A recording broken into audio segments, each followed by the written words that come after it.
Sala TUSP, o podcast do teatro da Universidade de São Paulo. Uma sala virtual onde a gente conta histórias da história do teatro.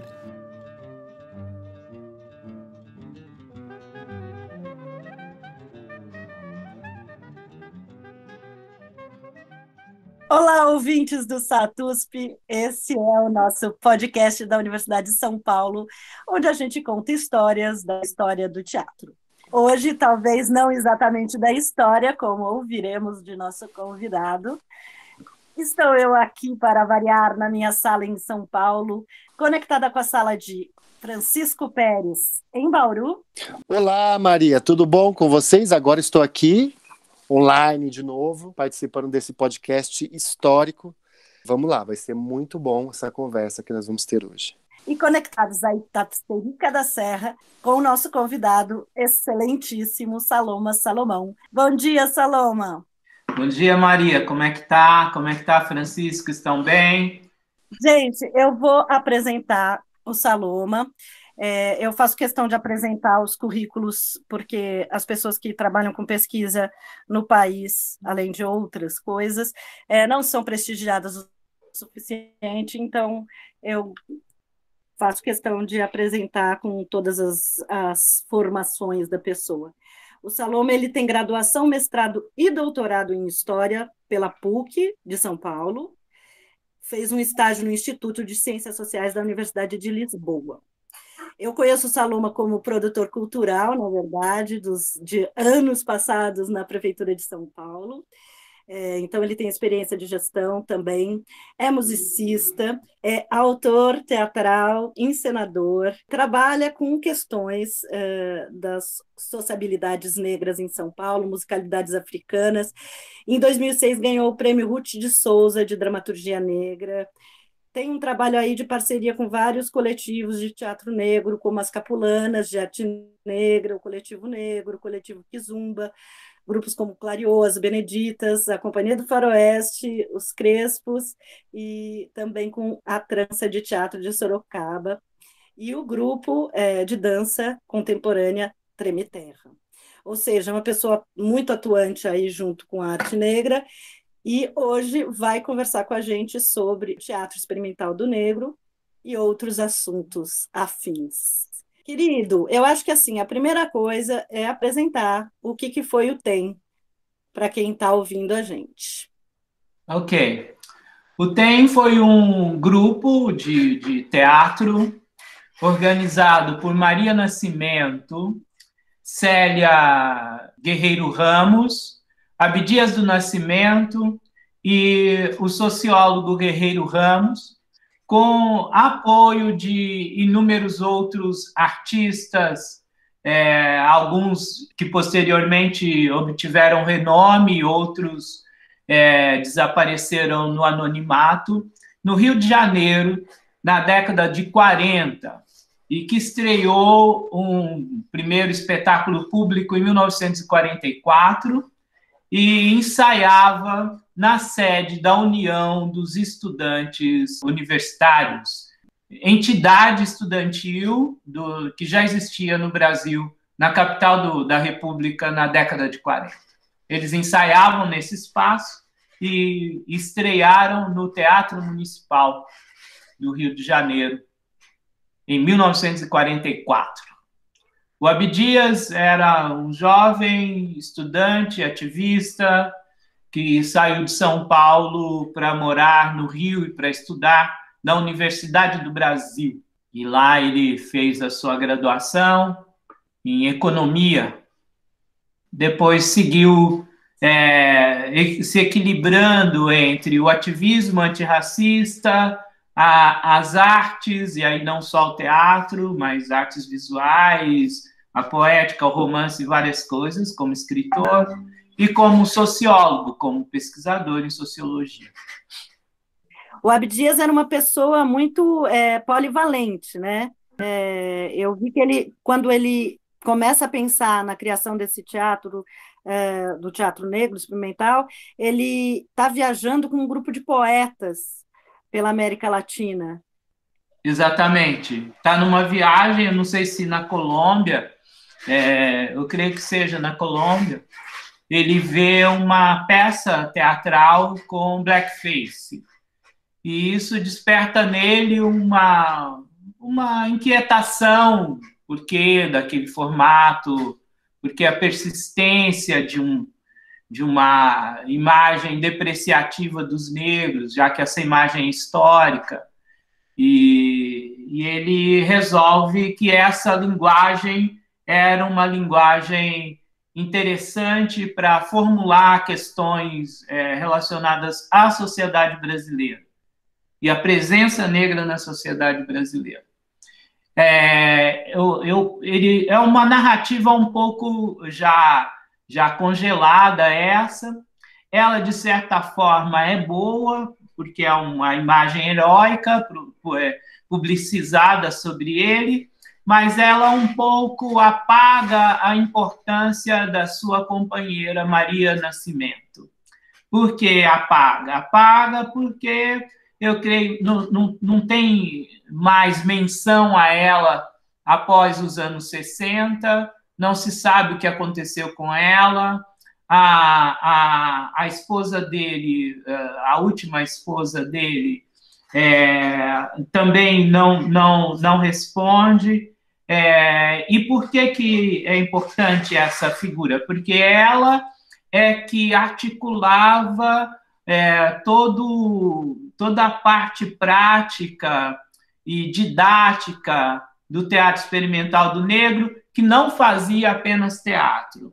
Para ter uma ideia, eles tinham uma publicação, que era um jornal, e ela escrevia uma parte desse jornal direcionada especificamente a mulheres negras. E ela também foi organizadora, junto com outras mulheres negras que eram do teatro experimental do negro, das primeiras ações visando constituir um fórum de reflexão sobre direitos das empregadas domésticas. Então, a primeira associação de empregadas domésticas que o Brasil viu surgir foi organizada por Maria Nascimento. Então, eu gosto muito do Abdias, mas nos últimos tempos, junto com uma jovem pesquisadora de teatro negro chamada Adriana Paixão, a gente tem buscado entender o papel, a ação, o protagonismo, o debate político, a filosofia de trabalho dessa mulher chamada Maria Nascimento, que foi a primeira companheira do Abdias. E da Guerreiro Ramos, que era a esposa do cara que trouxe a técnica do psicodrama para o tempo. Que era o Guerreiro Ramos. Isso. Então, tem esses dois assuntos. Primeiro, lindo essa sua menção, porque realmente ela não aparece, e aí a gente pode falar de um duplo apagamento, né? Sim.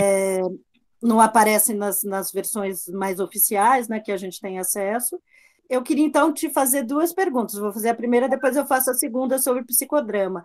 A primeira eu queria entender como que o teatro experimental do negro acaba se tornando um lugar onde a questão do teatro era apenas uma, mas que havia um processo de alfabetização, de pedagogia e de formação política das pessoas que lá participavam. A minha pergunta isso foi resultado de não haver atores negros que tivessem acesso à formação, entre aspas, oficial em teatro, ou era porque o projeto do Teatro Experimental do Negro ia além da questão teatral? Boa. Eu acho que as duas coisas. Muitos dos artistas, até os anos 50, eles se formavam na prática, não tinham um setor de formação, embora tivessem espaços de projeção, tivessem circuitos de circulação para as peças nas capitais, nas principais cidades, não tinha uma escola formal, né, de teatro brasileiro. Tanto os autores quanto os artistas se formavam meio na prática, né? Então, de qualquer maneira, é importante pensar se os artistas brancos tinham essas possibilidades de ingressar em companhias desde o 18, desde a Casa da Ópera de Minas Gerais, enfim, tinha uma presença negra no teatro, embora fosse tratada como irrelevante. Então, você tinha profissionais negros, tinham músicos negros, tinha atores negros. O que não tinha era um espaço não estigmatizado, porque não havia uma produção dos literatos, dos dramaturgos, com protagonismo para os negros, e o que havia de produção negra, ou negra com ênfase, que isso começa talvez ser esboçado com Machado de Assis, e depois com Lima Barreto e Lino Guedes, em 1926. Então, uma narrativa teatral de um imaginário negro, com cultura negra, com termos advindos de línguas africanas. Isso é 1926, Lino Guedes, em São Paulo. Mas tem esse pressuposto anterior, que é Lima Barreto, mas é uma peça que não foi montada, ou pelo menos não foi montada até os anos 40, chamada Os Negros. Eles se insurgem, digamos assim, o grupo do Abdias, não é o Abdias, mas é o grupo do Abdias, que são esses intelectuais pretos, homens e mulheres, vivendo no Rio de Janeiro, num certo auge de consolidação da capital da República, digamos assim, na segunda metade do governo Vargas, uma cidade efervescente, que recebe artistas do estrangeiro, que tem o Teatro Municipal, que tem o Cassino da Urca, que recebe, inclusive, artistas estrangeiros negros, e talvez isso tenha aparecido no olhar desse pequeno grupo como as possibilidades dessa linguagem, as possibilidades de utilização dessa linguagem, de utilização estético-política dessa linguagem, para debater, refletir, questionar uma organização social fundamentada no racismo. E por que o psicodrama, exatamente? Era uma detecção de que questões, inclusive traumáticas ou emocionais das pessoas negras, precisavam ser tocadas para alcançar um tipo de teatro que eles desejavam? Talvez um entendimento de que aos negros uma singularidade absoluta ou uma individualidade era quase impossível por conta dos estigmas do racismo. Então, para realizar um trabalho estético-político, talvez fosse necessário primeiro mergulhar na construção de uma subjetividade interditada. As pessoas negras, no auge do racismo, e o racismo antinegro, ele já existia durante a escravidão, mas a partir de 1880 ele ganha outras características, que é uma tentativa da elite branca brasileira se livrar, se apartar, acabar, dizimar com a população negra para que o Brasil pudesse ser uma nação branca. Digamos assim, o tal projeto de branqueamento. E esse projeto de branqueamento, ele é subjetivo e objetivo. As elites políticas, as elites culturais e as elites econômicas, elas trabalham de forma organizada para obter esse resultado.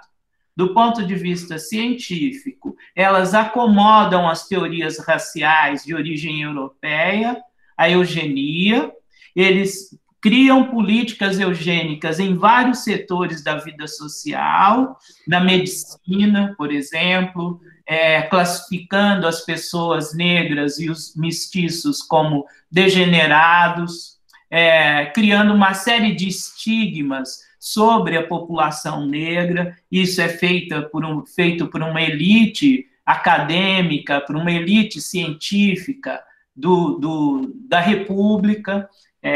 Para isso é importante ler O Espetáculo das Raças, de Lilia Schwartz. Ela fala dessa acomodação das ciências da raça dentro do pensamento da elite científica brasileira. E, de certa forma, como essas ciências da raça orientaram as políticas de saúde pública, classificando, hierarquizando, punindo, encarcerando pessoas negras vistas como inadequadas, como esquizofrênicas, como problemáticas, como loucas. Então, há uma explosão de manicômios no país, há uma adoção de medidas de higiene que também estigmatizam as pessoas pobres, as pessoas negras, não só no Rio de Janeiro, mas fora do Rio de Janeiro. Há expedições de cientistas, médicos, a partir de Manguinhos, que é essa instituição científica do Império, a partir do Museu Nacional, que o dirigente do Museu Nacional, um tal de João Batista de Lacerda, é o principal organizador do pensamento eugenista no Brasil, junto com o avô dessa moça Rita Kell, que era o Renato Kell, que era um cientista eugenista, racista, abertamente racista, amigo de Monteiro Lobato. Então, tem uma série de políticas que as elites econômicas, as elites políticas e as elites intelectuais adotam para obter um fim. Qual é o fim? Um Brasil branco. Esse é o projeto de branqueamento. É isso que está vigorando quando o teatro experimental do negro surge. E até os anos 40, diferente do que se tem ideia, a principal visão sobre os grupos humanos não recaía sobre a noção de classe, mas sobre a noção de raça.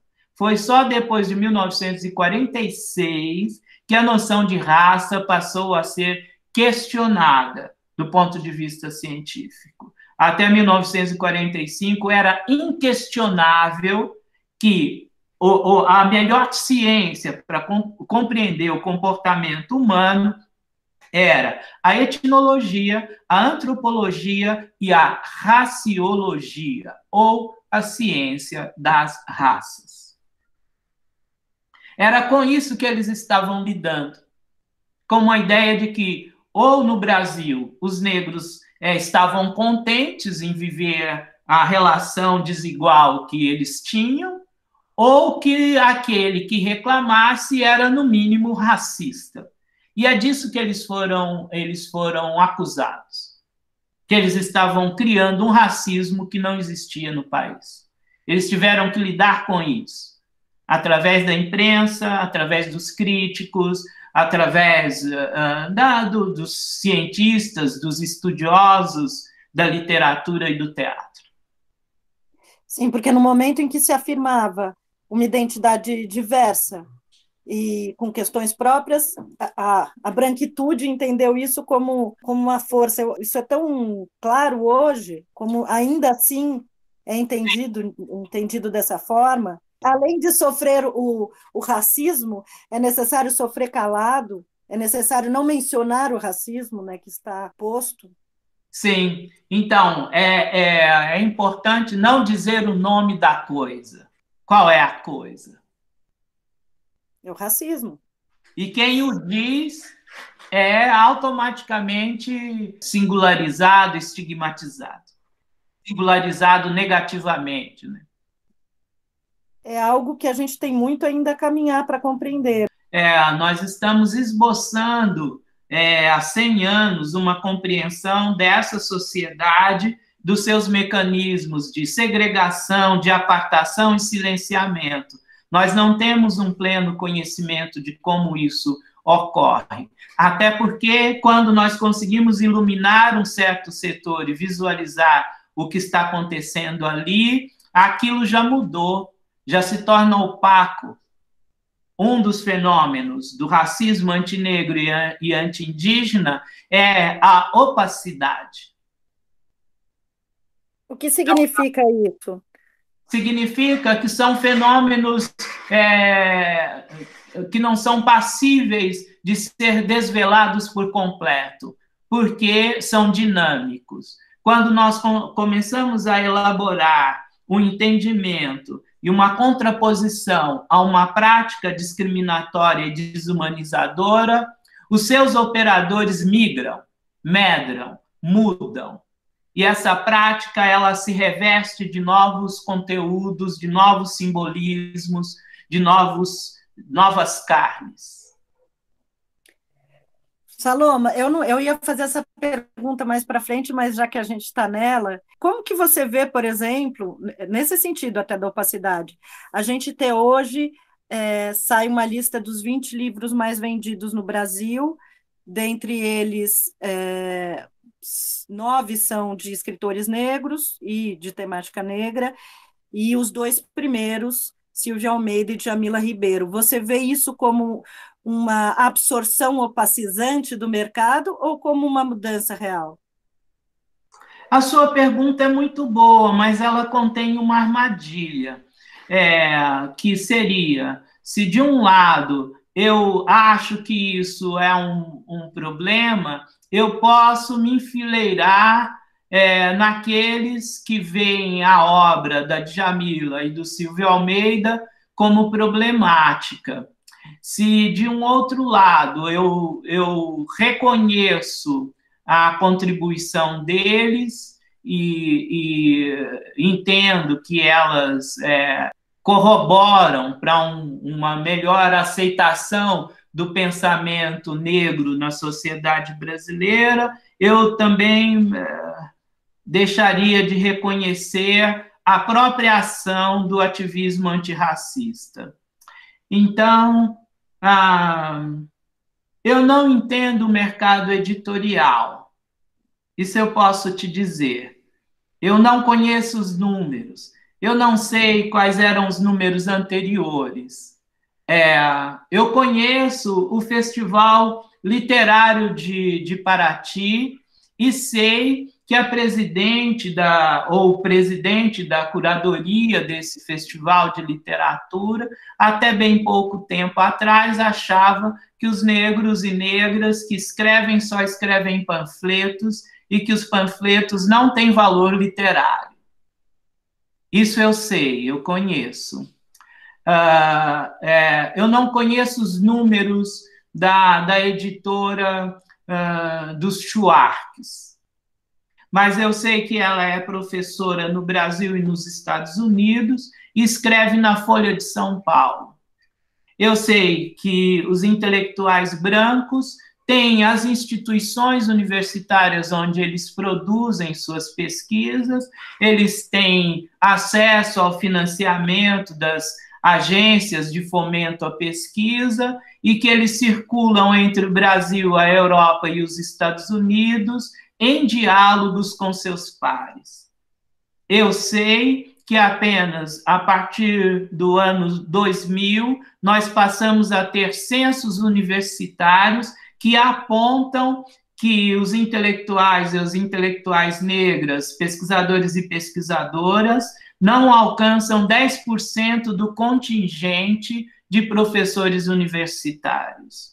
Eu sei, por exemplo, por experiência, que desde o surgimento das políticas afirmativas, setores da mídia brasileira, historicamente racista e constituída só de pessoas brancas, reagiu de forma violenta, virulenta, contra as políticas afirmativas, fizeram demitir uma ministra, fizeram cassar o mandato de um reitor de uma universidade e criminalizaram vários outros que apoiavam as políticas afirmativas.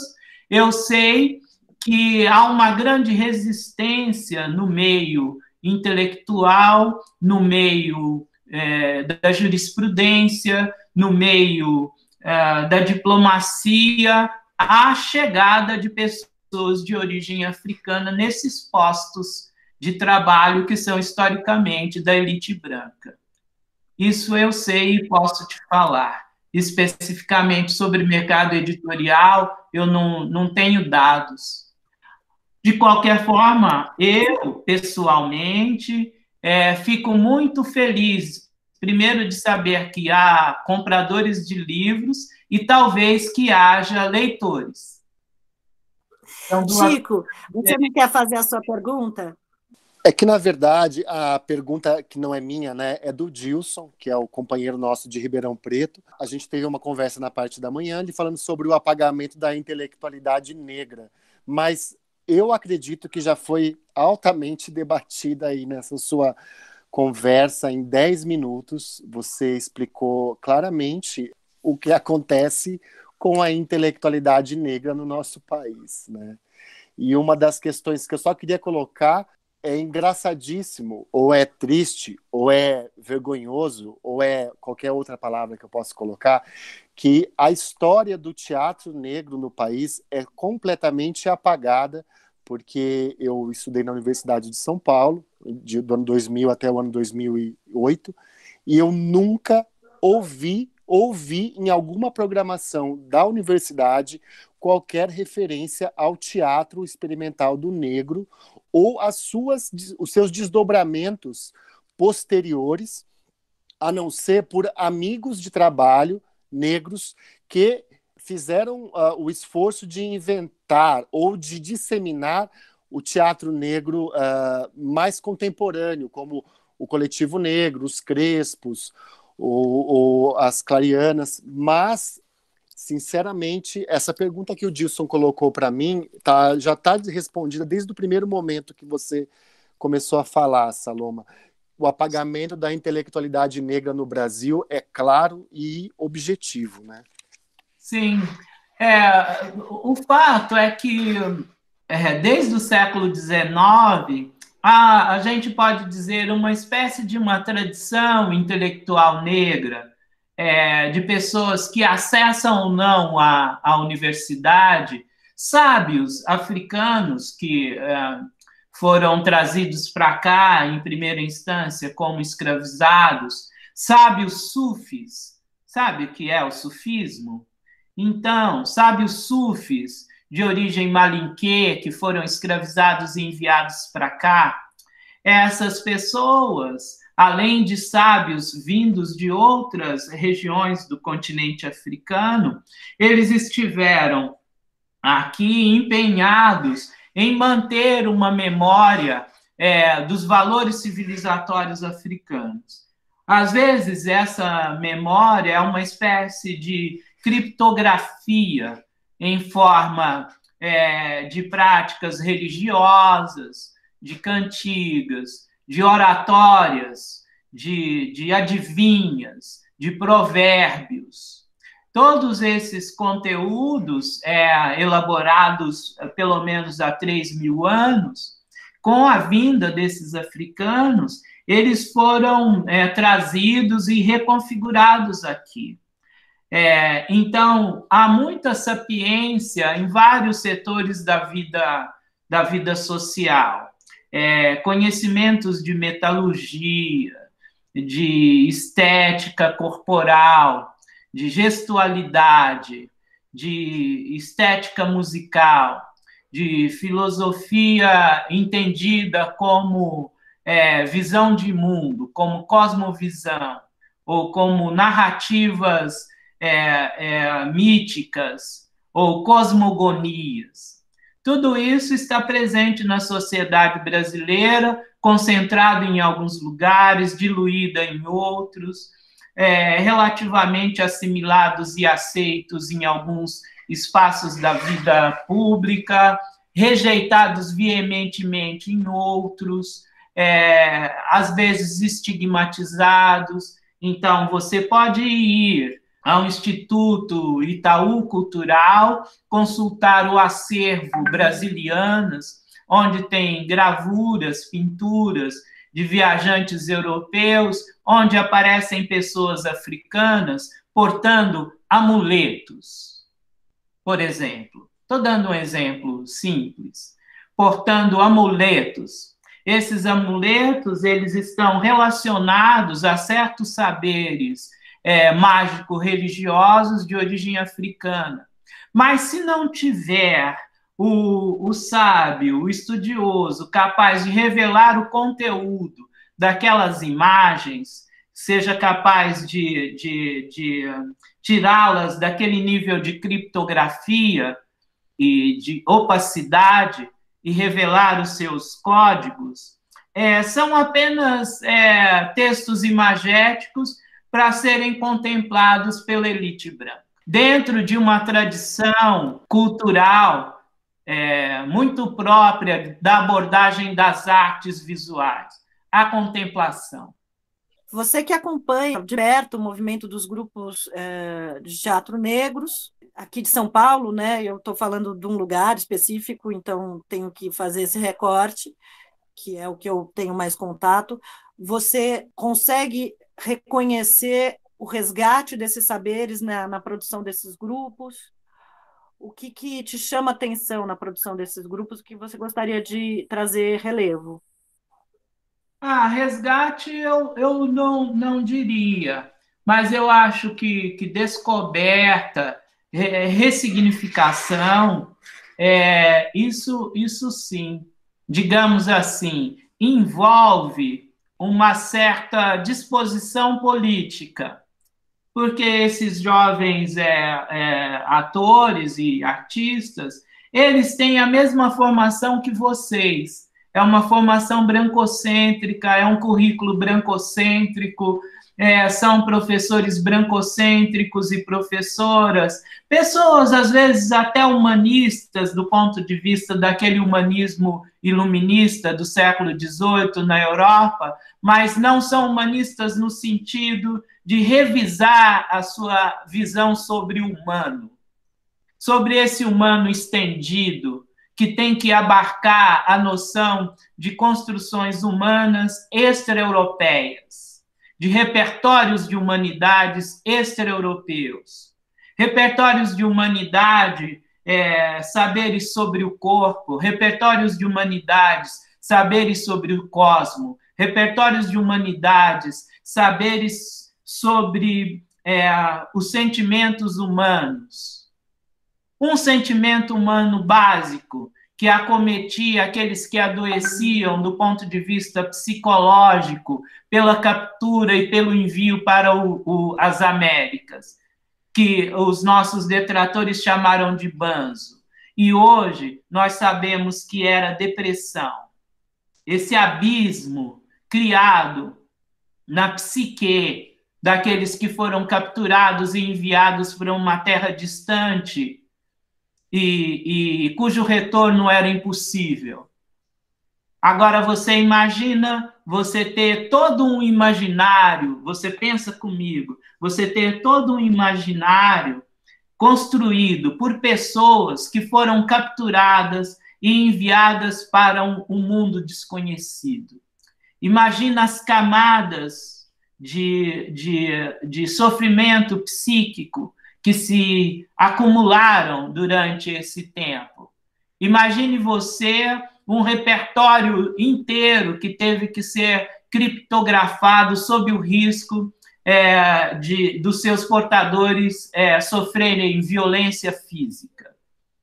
Você imagina esse processo de construção de culturas criptográficas ao longo de 400 anos, e que apenas hoje, num tempo bastante distante, que nós podemos acionar esses materiais físicos ou intangíveis e trazê-los para uma realidade que ainda não é boa. Que realidade é essa que não é boa? É de 60 mil mortos por ano e que isso não gera uma crise moral na sociedade brasileira. Denise Ferreira da Silva faz a seguinte pergunta: por que 60 mil mortos por ano não geram uma crise moral na sociedade brasileira? Eu te digo, porque desses 60 mil mortos, a maioria absoluta é de homens negros, mulheres negras, pessoas mestiças e gente pobre. Denise Ferreira da Silva, negra, fluminense, hoje vivendo e dando aula no Canadá, faz essa pergunta. Mas eu fugi um pouco do que você indica. Embora não haja isso que você chama de resgate, há efetivo estudo, decifração e atualização de conteúdos de origem africana ou de valores civilizatórios africanos, ou de justaposição de imaginários afro-brasileiros. Isso sim, capulanas, mas não só, clarianas, mas não só, Coletivo Negro, Kizumba, Filhas da Dita, e não só em São Paulo, como no Paraná, como no Rio Grande do Sul, como na Bahia, como em Minas Gerais.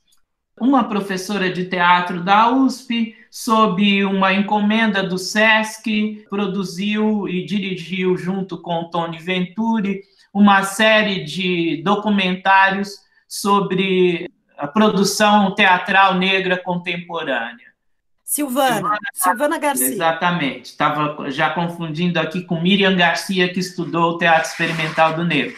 Tem um panorama que está sendo construído aí pelo SESC, chamado Cena Inquieta, que traz à tona esses vários protagonistas espalhados pelo Brasil, e é uma ótima referência para quem quiser entender como o mar está revolto, mas ainda no subterrâneo.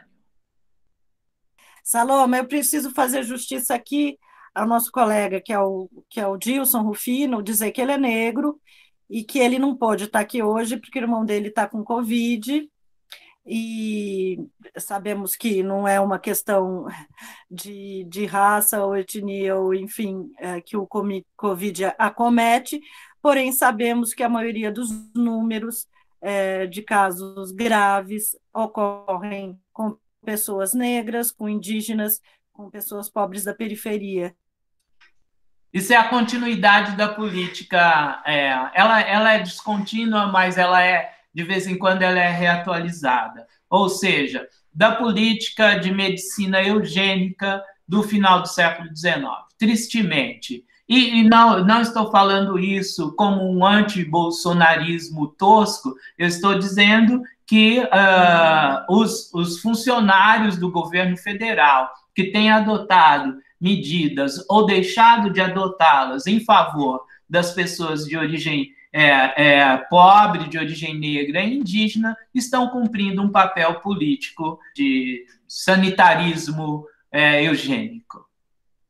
Saloma, você quer falar mais alguma coisa? Não, eu quero dizer que o TUSP é importante para a cidade e talvez venha a ser importante para os artistas negros, na medida em que a sua programação seja discutida de uma forma mais abrangente e não dentro de uma narrativa de história do teatro brasileiro que tem sido produzido aí pelos Magaltes, por esses caras todos ligados a um certo establishment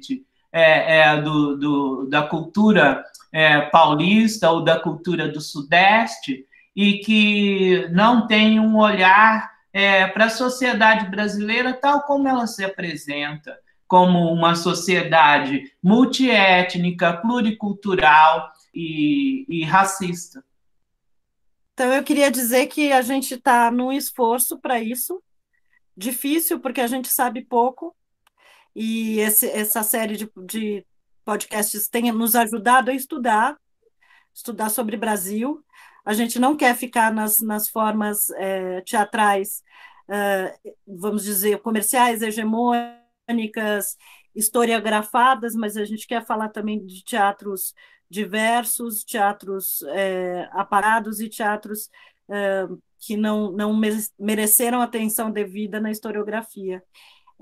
Então, eu fico muito feliz que você nos faça esse desafio, porque a gente quer acolhê-lo.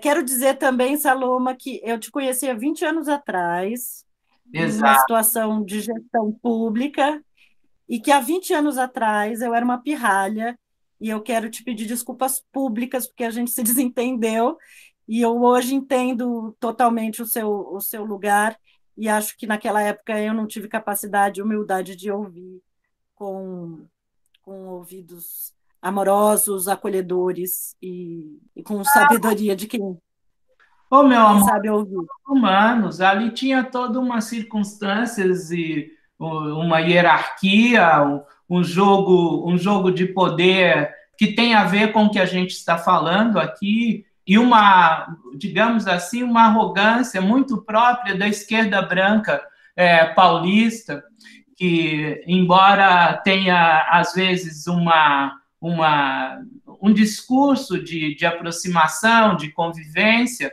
mas que também tem que lutar para manter os seus lugares, os seus postos, os seus privilégios. De outro lado, tem a nossa condição humana, né? Você, 20 anos antes, era uma menina, e eu era um jovem também ativista e buscando saber alguma coisa, mas estamos nós aqui, e como eu disse na mensagem de WhatsApp, nós somos a prova de que a Terra não é plana.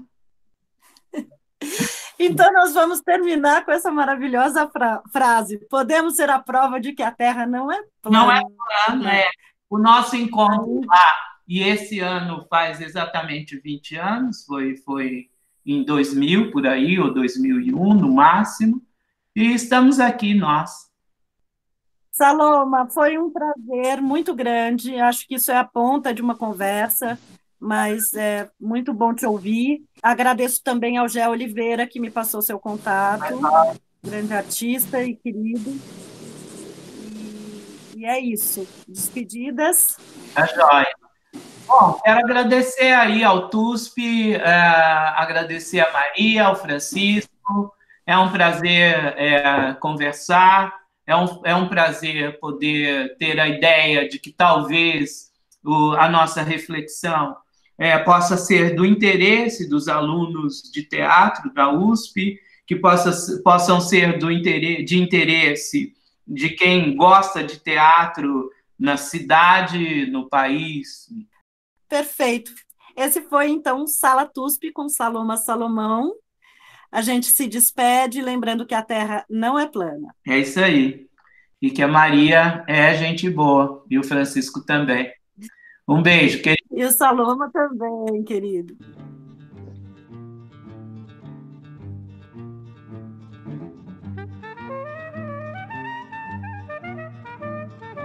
Esse foi o Sala TUSP. Sala TUSP, o podcast do Teatro da Universidade de São Paulo.